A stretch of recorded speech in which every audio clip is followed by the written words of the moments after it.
لە سەرەتای جەنگی ئێرانەوە لە عێراق 76 چەکداری گروپە میلیشیاکان بە هێرشی فڕۆکە جەنگیەکان کوژراون و زیاتر لە 200 چەکداری دیکە بریندار بوونە. هێرشەکان لە 6 پارێزگای عێراق ئەنجام دراوە.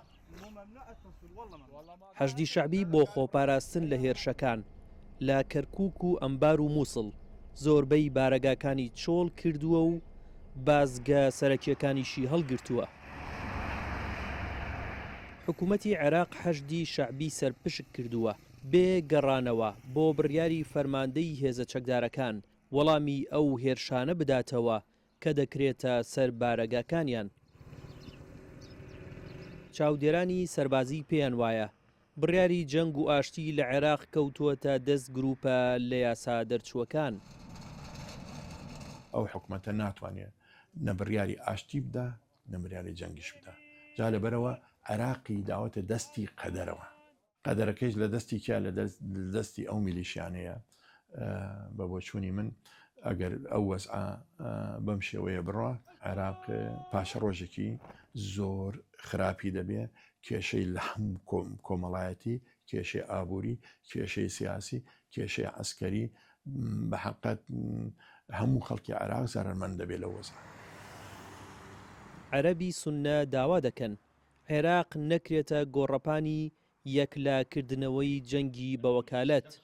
چارەسەری ئەم دۆخەش لە پێکێنانی حکوومەتی نوێی عێراق یان دروستکردنی حکوومەتی ڕاگوزەر دەبینن.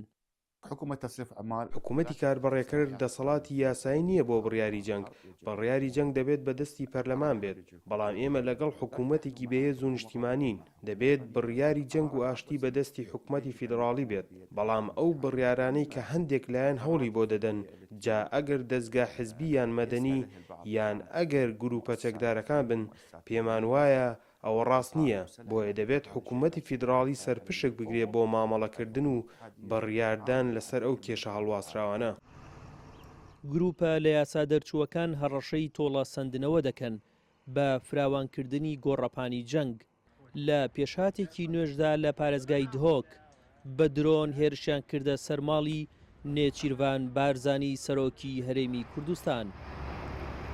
ئەوەی لە پشتی منەوە دەبینرێت فڕۆکەخانەی کەرکووکە کە بە دوو موشک دەستگای هەواڵگیری حەشدی شەعبی تێدا کرایە ئامانج. ئەمریکا بەڕوون و ڕەوان بە حکوومەتی عێراقی گوتووە کە نابێت ئەو گروپانە لە نێو شوێنە گشتەکان و دام و دەستگاکانی حکوومەتدا جێگایان بکرێتەوە. هەر ئەم پەیامەش بە سوپای عێراق دراوە کە نابێت داڵدەی ئەو گروپانە بدات. ئەم پەیامەمان لە هێرشی سەربازگەی حەبانیە بینی کە 7 سەربازی عێراقی تێدا کوژان و 13 دیکە بریندار بوون. هونەر ئەحمەد، دەنگی ئەمریکا، کەرکووک.